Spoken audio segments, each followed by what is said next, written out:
Assalamualaikum warahmatullahi wabarakatuh. Sahabat, hari ini kita berada di hari Jumat menjelang asar.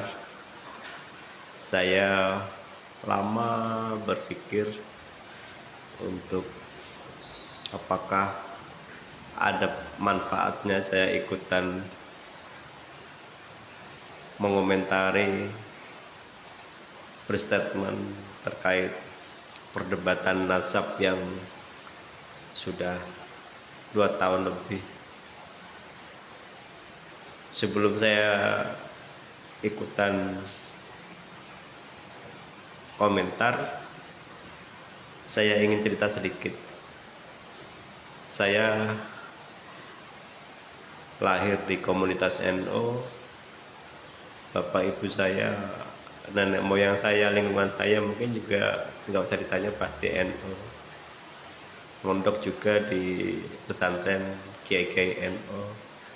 Hari ini di Bogor juga banyak ketemu dan berinteraksi dengan NU khususnya.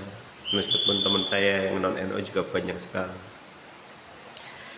Saya dari dulu itu sudah punya pertanyaan yang sangat lama terpendam terkait, apalagi setelah saya berada di Bogor sini ya, setelah berada di perantauan. Saya sudah lama sekali, apakah betul semua orang yang dipanggil Habib di sekitaran kita itu betul dzurriyyah Rasul? Ini pertanyaan yang lama banget saya sudah ada dalam batin saya, tapi tidak pernah ada yang bisa jawab, atau juga apalagi tempat bertanya yang sifatnya agak terbuka, ya hanya dalam hati aja gitu. Kenapa?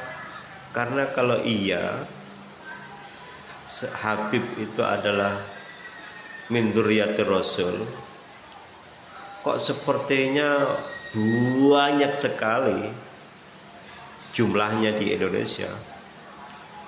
Terlebih setelah berada di Jabodetabek, di setiap pelosok semua orang yang berwajah berbeda seperti kita yang Jawa atau Sunda, mayoritas dipanggil Habib dengan berbagai macam karakternya. Padahal setahu saya Kanjeng Rasul itu hanya memiliki jalur cucu 2 orang, yaitu Sayyidina Husain dan Hasan, yang lahir dari pernikahan Sayyidina Fatimah dan Sayyidina Ali. Bahkan lewat jalur Al-Husain konon hanya tersisa 1, karena pernah terjadi tragedi yang luar biasa mengerikan, yaitu tragedi Karbala, di mana seluruh keturunan Sayyidina Husain konon habis, kecuali 1 orang yang waktu itu disembunyikan. Nah, sahabat semua, pertanyaan saya itu terus berkecamuk dalam dada sampai kemudian muncul tesisnya Kiai Imaduddin Al-Bantani yang seolah-olah mendobrak satu tradisi keilmuan baru, mendobrak tradisi baru dari era-era kemapanan. Setidaknya Kiai Imaduddin memberikan satu referensi baru buat saya, apalagi dikuatkan dengan banyaknya kasus-kasus sebagian Habib, atau kalau orang menyebutnya oknum tapi hampir, apalagi kemunculan Habib Rizik dari awal-awal 99 itu, saya semakin menguatkan, apa ya betul begini. Muncul lagi Habib Bahar dan lain-lain yang cenderung kalau bicara di panggung atau di media apapun cenderung menggunakan nafsu, amarah, dengan berteriak-teriak, cenderung mencaci maki kasar itu, saya semakin tidak yakin gitu. Sampai kemudian Kiai Imaduddin Al-Bantani membuka satu wacana baru. Nah, teman-teman semua, sebagai orang yang memiliki akal, memiliki hati, ini sesungguhnya adalah satu kesempatan bagi kita, orang yang suka dan gemar ilmu, untuk bersama-sama mengkaji ini. Betul apa tidak Habib itu betul adalah dzurriyyah Rasul? Kalau tidak betul ya jangan dipaksa mengaku, atau jangan maksa pengen diaku, karena memang itu tidak layak. Ya bukan hak kita, kenapa kita aku, itu kan problem. Habib yang selama ini terkenal alim soleh, ya dengan sendirinya pasti dia akan terhormat, akan dihormati, tanpa harus membuat label atau bikin label di dadanya atau di punggungnya atau dimanapun bahwa dia adalah dzurriyyah Rasul atau cicitnya Rasulullah. Sebagaimana kita juga begitu menghormati siapapun dari golongan apapun, kalau dia alim, alamah, soleh, akhlaknya bagus, pasti dengan sendirinya akan dimuliakan tanpa harus mendoktrin, tanpa harus mengagitasi, mempropaganda.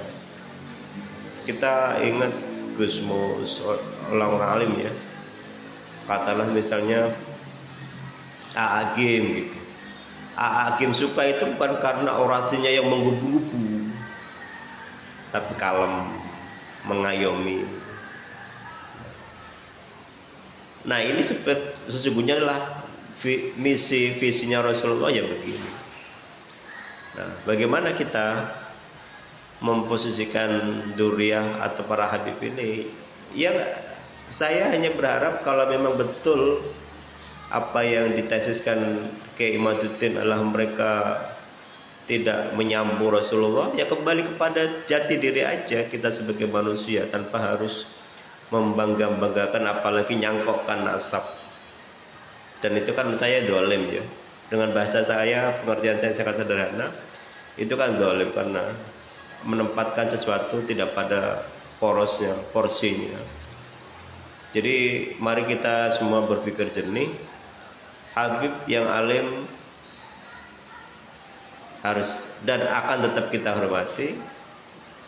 Yang tidak alim mengaku-ngaku ya sudah, sama seperti kita sebagai rakyat biasa saja. Mari kita bertani yang punya sawah, mari kita menjadi guru kalau kita ngajar, menjadi pedagang. Itu saya kira akan lebih elegan daripada Anda kesana kemari minta diaku, apalagi sambil punya motif-motif yang sifatnya duniawi ya Allah gitu. Jadi saya kira ini statement saya nih setelah 2 tahun lebih ngobrol, diskusi terkait isu-isu Habib. Saya kira seperti itu, tanpa bermaksud diskriminasi apapun. Yang Habib alim tetap adalah guru kita.